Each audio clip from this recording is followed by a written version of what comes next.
Official.StreetSmarks@gmail.com is how you want to contact us. Listen to us right here exclusively on YouTube, Street Smart Audio. Or fuck with us. Official.StreetSmarks on SoundCloud and IG. Street Smart Fanpage on Facebook. Street_Smarks on Twitter. ECW Memories. This is the Extreme Retro Review for ECW, April 26, 1994. Hollywood, your thoughts of this show? My thoughts of this show was, I was annoyed with this show for a variety of reasons that I can't go into without spoiling the review.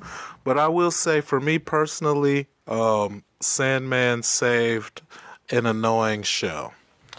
And I will leave it at that. So we have a cold open. It's showing stills of last week's ending. And Paul Lee comes in and says, now you have, now it's the rest of the story. And then they go into the theme. Annoyance number 1.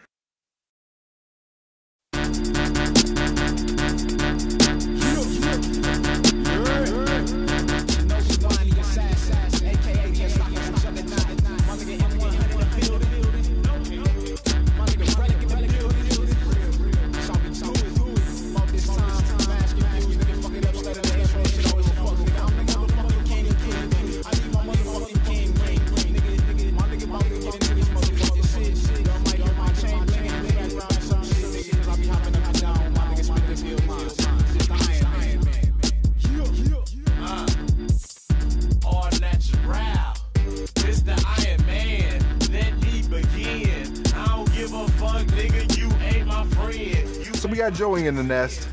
He's with a new backdrop of the ECW logo. Now it's video replay of last week's finish. Babyface Arn Anderson is really amazing. They show post-show. They got Arn and Terry Funk versus Bobby and Sabu in a little brawl. Joey's confused, as he should be. Arn and Funk head to the back. Please explain. I said, please explain to me why WCW guys are here in storyline. So apparently, when Paul E. Heyman left WCW, he was terminated under unfair circumstances. Okay. So he sued WCW. Oh, a little backstory action. Okay. So as part of the settlement, he got a lot of cash, and he also got to talent trade. Oh, nice. So that's why fucking Arn Anderson and Bobby Eaton are here. And there's going to be a lot of WCW guys peppered or sprinkled through 1994 as we go forward. Oh, WCW was dumb enough to wrongfully terminate a Jew, huh? Way to go, Ted. Or Bischoff, whoever was running the ship at the time. 1994, it was Bischoff. Gotta go easy. But at the time, though, I don't think he was in charge when he got terminated. Because he got terminated in like 90, I would say 92, 93. Okay. So Bischoff may have been on his way in, but it could have been heard. Oh, well, that really wouldn't surprise me. Okay. So they bring Bobby back out to beat him up some more. Now Arn and Funk are having a shoving match. Funk gets into the ring. Arn steps through and they talk it out. They shake hands and leave once again. All that brings it to is when worlds collide. May 14th, 1994. Joey keeps saying that Bobby and Arn do not work for ECW. Like, he kept stressing that, like, hey, these guys do not work for Eastern Championship Wrestling. You know what I'm saying? So I'm thinking that's part of the agreement of the settlement. Like, you know what I'm saying? Just so y'all don't get it twisted. These guys are not contracted employees. So we got Joey in the nest, leading into a Jason and Pitbull promo. Pitbull is now the TV champ after he beat JT Smith. For 8 years, Jason, the sexiest man on earth, tried to be a wrestler, but he was a jobber. Poor guy. Now 6 months as a manager, he has the Pitbull, And the Pitbull is the TV champion. He goes to Pitbull. Pitbull cuts a maniacal promo. Pitbull don't care if you hate him. To hate him is to love him. The people likes what he does, but they don't like JT Smith. He gave JT Pitbull surgery. No pain zone. Joey throws him a question about getting the Public Enemy's help. Jason in the background scoffs. Pitbull goes insane. He says, yeah, I'm the champ. He says, JT Smith, he was a Philadelphia superstar. A Rocky Balboa type. I completely lost my shit. I am tuned into the Pitbull. Oh, shit. Joey then says his next challenger is Taz. Jason deadpans as Pitbull is sure of himself as Jason looks unsure because he's already had dealings with Taz. Mm-hmm. You know what I'm saying? He's called him Monkey Boy. Yeah. You know what I'm saying? Jason bit off his motherfucking face and shit. Shit like that. Yeah, that's soon to come. Oh, shit. I thought it already happened. Spoiler alert. Boom, boom, boom, boom. So anyway, Jason and Taz already have history going forward. So he's kind of unsure about if Pitbull can beat Taz. Mm-hmm. But Pitbull starts explaining himself, and Jason's in the background going, you know what? He's right. Mm-hmm. Mm-hmm. He did beat JT. JT beat Taz. Uh-huh. By transitive property. The Pythagorean theorem. Pitbull should be able to beat Taz. Come on, somebody. No big deal, right? So Pitbull then throws Joey. He joins Joey on color for the next match, which happens to be Tasmaniac versus Storm and Norman. Complete squidash. Mm-hmm. Belly to Bailey through a table. Back in for a half Nesson suplex for the dub. Mm-hmm. 1 star. Mm-hmm. Pitbull buries Taz on color. Taz throws Norman out. He walks to the back. Joey thanks Pitbull. Pitbull ends with a 30-second promo. He's rambling. Jason brings him back on point. Never mind. Shut the fuck up, Pitbull. Would I kill to keep this belt? He's like, he said, I'll die to keep the belt, and I'll kill anybody to stay the champion or some shit. It's like half babyface, it's half heel. It's all over the fucking place. I'm only listening for Pitbull to go insane from now on. Your thoughts? My thoughts are, so it did not seem weird to you that the way it was pieced together was before the match they end the interview with Joey inviting Pitbull to do color on the match. They cut to the match, Pitbull's doing the match. Then after the match, they go back to thanking Pitbull, and he's in the original position with Jason that they were before they started the match. Okay. So it's like he got done doing color commentary, hooked back up with Jason, and went back into their original spot. Okay, so I had translated this as, because Pitbull's in a picture-in-picture with Joey. Right. Joey's in the nest, and he's talking to Pitbull on a TV screen. Right. Okay. Via satellite or whatever. So I was thinking that Pitbull was doing color through the TV screen. That was the only out that I could give it for without it looking so goofy and stuff, was that he was doing color on the picture in picture. Yeah, so he was like picture in picture in picture. Okay. Human centipede shit. Oh, no. Please, no. Oh. No. Oh.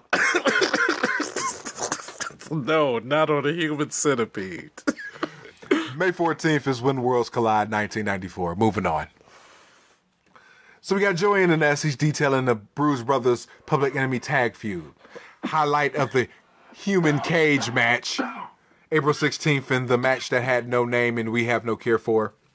Hughes' interference leading to the Public Enemy win. Moving on. Come on, somebody. We got Bad Company versus the Bruise Brothers in a babyface versus babyface match. Yeah.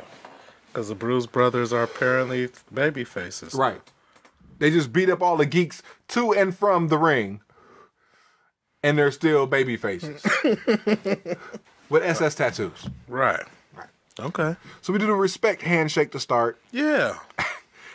I'm so over both teams at this point. I'm like, what the fuck? Diamond and a Bruise Brother do some stuff. Mm-hmm. Joey tries to sell that the Bruise Brothers can wrestle. LOL. Yeah, they're doing wrist locks and shit, and apparently I'm supposed to be impressed and enthralled. I said at least Diamond looks smaller by comparison. Tanaka's in, he gets shoved down. There's a small Sensei sucks chant. Good crowd. There was no respect for the sensei, either from the Bruise Brothers or the crowd. He's a bum. He looks like a... What did I say some shows ago? He looks like the guy who sells underage kids liquor behind the Arab store. Oh, Paul Diamond in there, they exchange and catch can holds and shit, shaking hands and shit. Soon as Tanaka come in, he gets shoved out and shit. Sensei sucks. Like, damn. At least you said Pat Tanaka, not Toru Tanaka. Hey, one Tanaka, it's all Tanakas. One Tanaka, two Tanaka, three Tatakas. You know what I'm saying? Oh, do you know that? Did you know it's frowned upon to do this? You can't do that no more.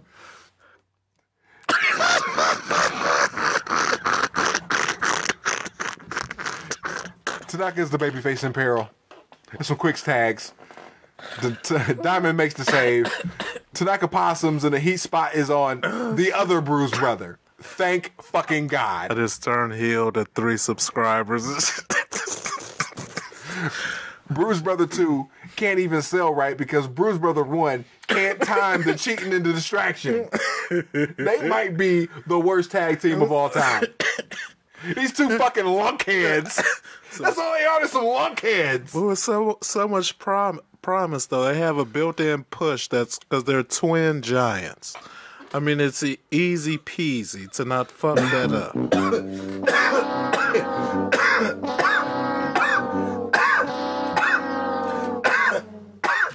Take your time. And what's with ECW and having twin tag teams that are terrible? Because these lunkheads might be worse than the Little Abbeys. Like, seriously, I don't know who's worse. Ooh, worst tag team of the year. Do the Little Abbeys make a comeback in '94? Stay tuned. Oh, shit, all right. More Bad Company heel work. Hope spot cut off by Diamond. Comeback. Hot tag. Bruise Brother 1. House of Fire. There's a huge run-in for some reason. Nope. Double boot on Sensei for the win. Negative infinity. Oh, man, you ignored the part where Bad Company turned heel, apparently, and shit, because the part where they was working outside the ring. Right, when he got back into the ring, Diamond crotched the nigga. Yeah, and then they worked heel ever since. Right. And that's why, and then the other one tried to run in, but he fucked up the cheating and distraction spot because he came in too quick. That's why I was like, these lunkheads can't even do that shit right. Goddamn lunkhead. Lunkhead 1 and lunkhead 2. They're 2 goofballs. Oh, shit. Oh, man, that's awesome. Joey Shields, the May 14th tag match between Funk and Arn Anderson. Oh, jeez. I used to have so much respect for Arn Anderson, too. And they'll cut a promo later. Stay tuned, everybody. From April 16th at the show that had no name and we have no care for, Funk wants Arn to know that these fans are different than the Atlanta fans. These fans are hardcores, and I've been honest with them. He feels that they're the greatest fans in the world, and they both feel the same way, that there's something rotten going on with Paulie bringing in Bobby Eaton. He tells that WCW, he feels that WCW is trying to push ECW out of the tub. Okay. Paranoid delusions. But where does Arn Anderson fit in all this? If Funk thinks that Arn came to Philly solely to watch his back, he's incorrect. He's got word from a rat that Paul was fucking, probably running his mouth, saying that he was bringing Bobby Eaton in. He was just watching Eaton, and it just so happened that he helped Terry Funk. But he's glad to have helped. Oh, see, he almost had me back until he said he was glad to. Why, Arn? Why are you glad to have helped this freaking sociopath? This freaking... I feel like a freaking tape recorder when I call him a sexual deviant. But anytime you ask any male in a room to take your shirt off, take off your jacket and shit, try to, you know what I'm saying, get dudes naked and shit. I mean, to me, that is the clear indication of a pervert. So, you know what I'm saying, forgive me for sounding like a broken record, but pervert is as pervert does, and that's what Terry Funk do. So, why would Arn Anderson be glad? Arn Anderson was a former member of the Four Horsemen, a very prestigious and elite group of wrestlers who dominated wrestling at the apex of their reign.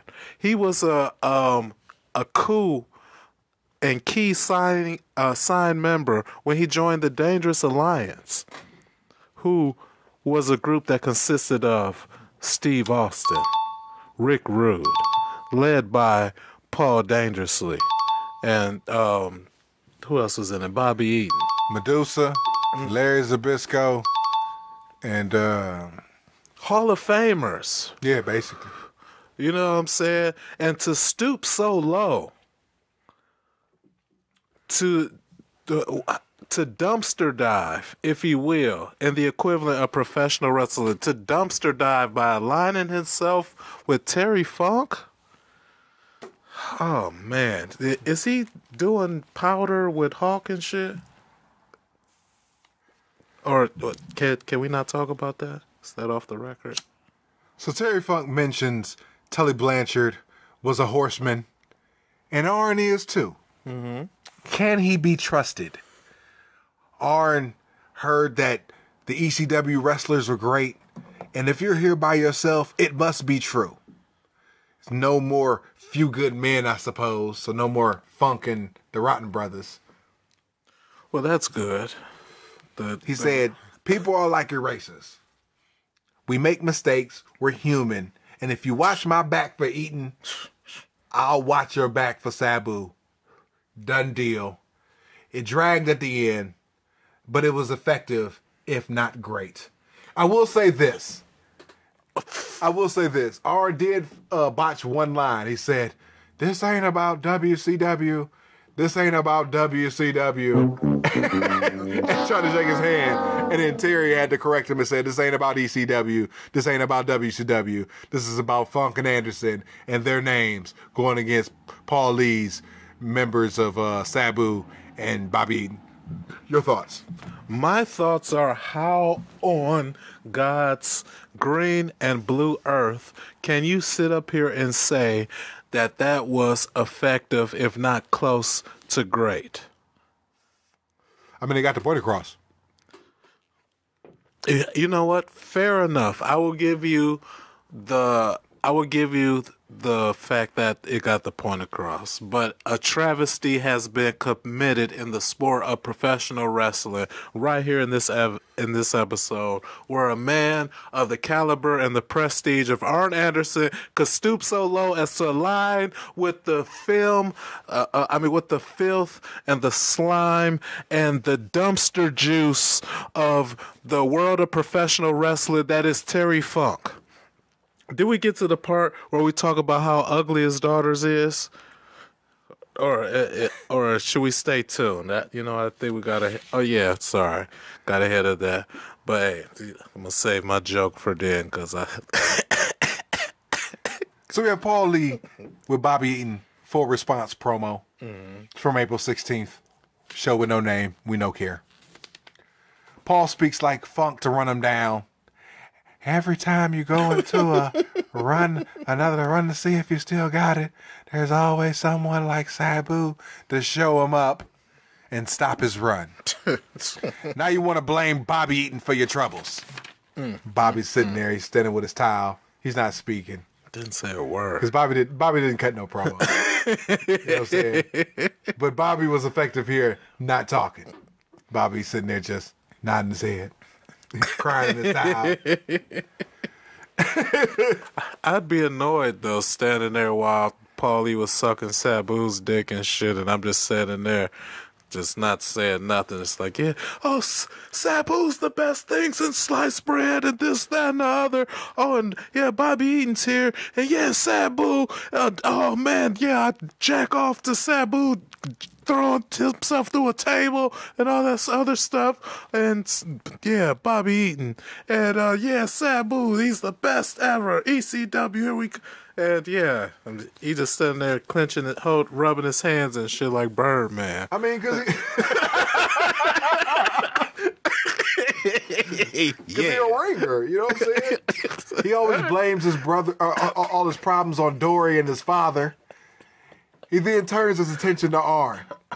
He alludes to the Four Horsemen, but never mentions the original Dangerous Alliance. He rambles on. It's good, but just a tad bit too long. He says, you were in a tag team with Bobby Eaton. And Bobby mutters, I carried him. He said, yeah, you did carry him. It's still money. It's a hard sell for May 14th when Worlds Collide. It's for the main event tag match. Paulie spits on the ground. Bobby waits, then spits on the ground too. LOL.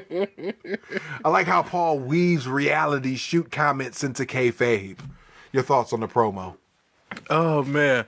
I don't know. It was Paulie doing this thing and shit. I was waiting for Bobby to say something. And so, you know, I was like, oh. You never heard of Loquacious Bobby Eaton?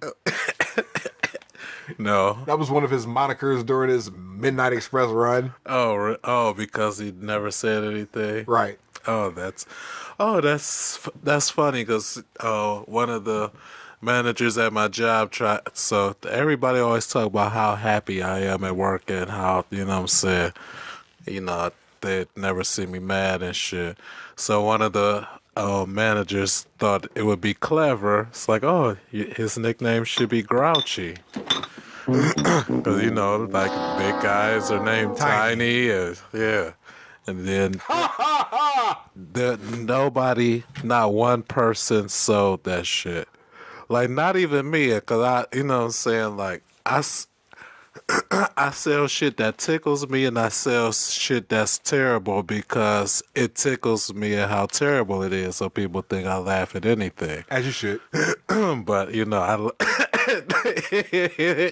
but like, it was so freaking terrible. I just like, I made the confused face and everybody looked at each other and shit and then, you know, talked about some other shit.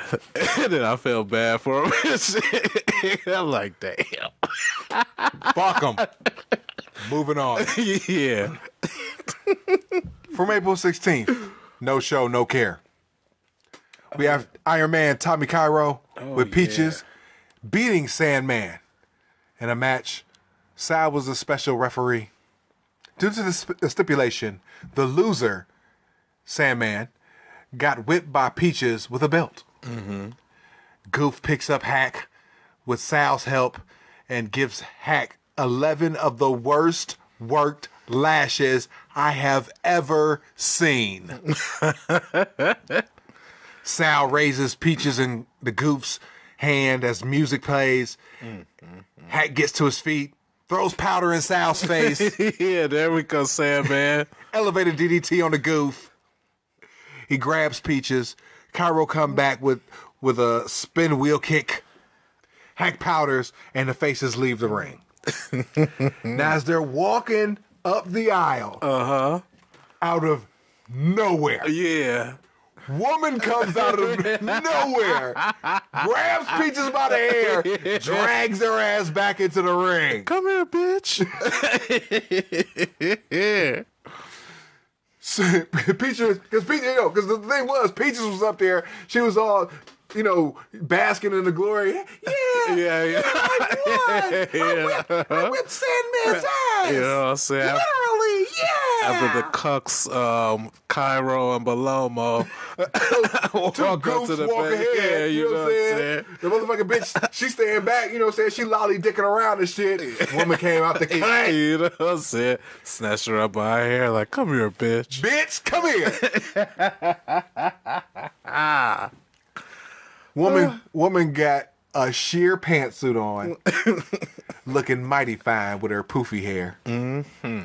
Hat gets into the ring, grabs Peaches, and then pulls up her skirt. Yeah. It was pixelated on the Tape Trader show. As well on the WWE Network. I'm just saying, offline Hollywood was sitting here saying like,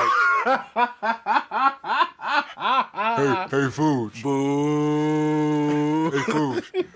I wanted to know if it was, unpixelated on the Tape Trader show. Yeah, I was trying to see what Peach's ass looked like. I said, you reminded me. I said, what you want to see? You want to see her dick? And then I gave a resounding Daniel Bryan, no.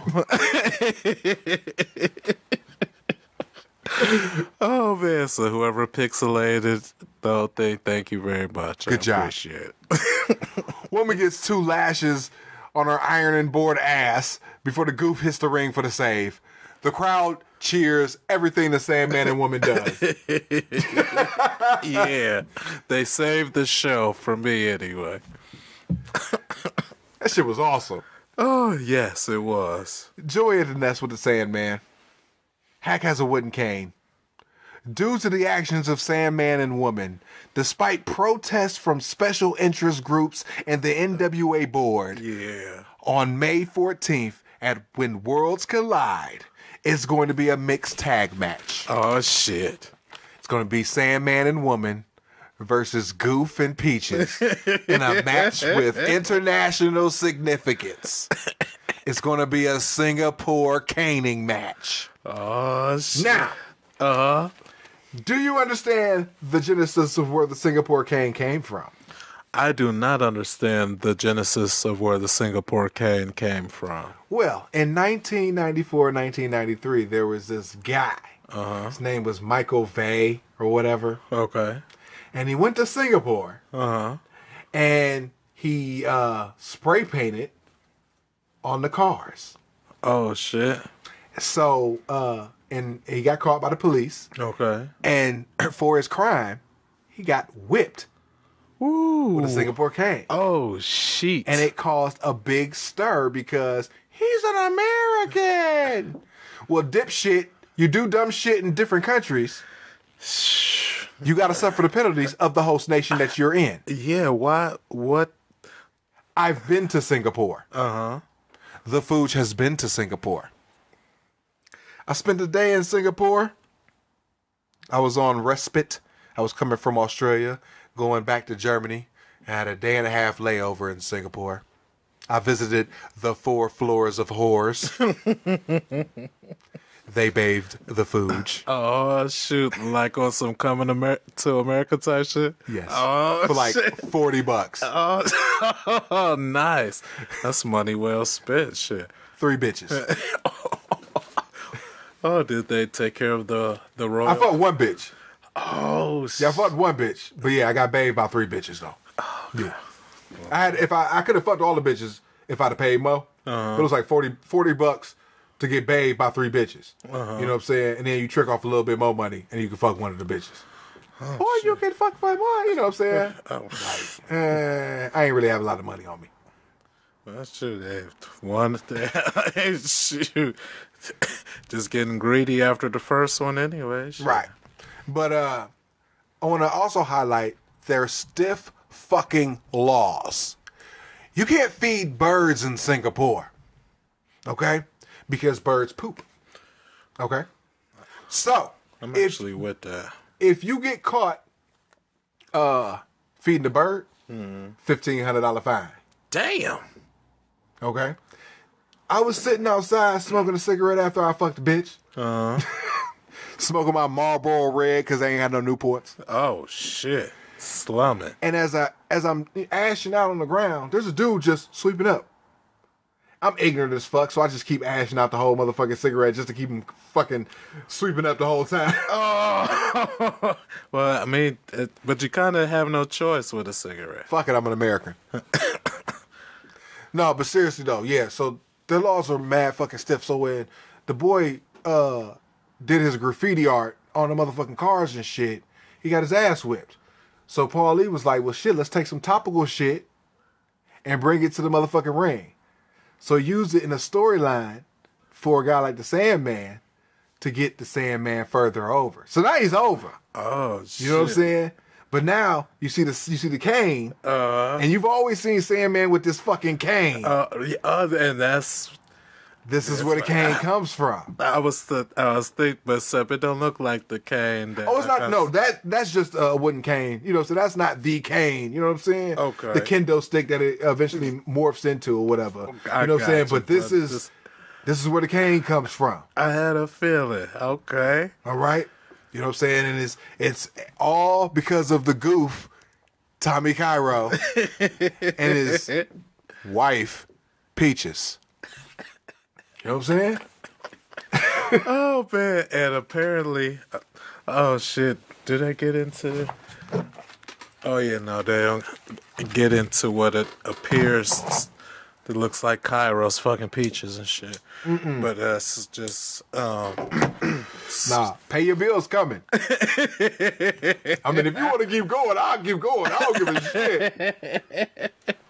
I'm with it. Oh, shit. But, overall, Sandman fucking strikes the fucking TV screen and the screen goes to a static or whatever, and then it ends like that. It's cheesy as fuck, but it was cool. Yeah. It was cool for 94. Yeah.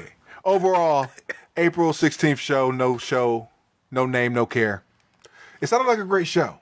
In clip form, it was very entertaining. The very rare clip don't skip. Thumbs up.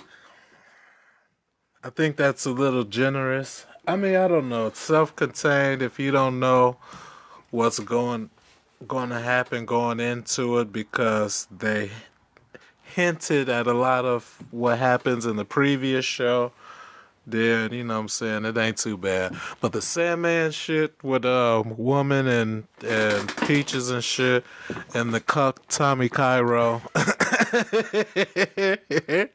that shit was awesome. Actually, he not a cut because he not paying.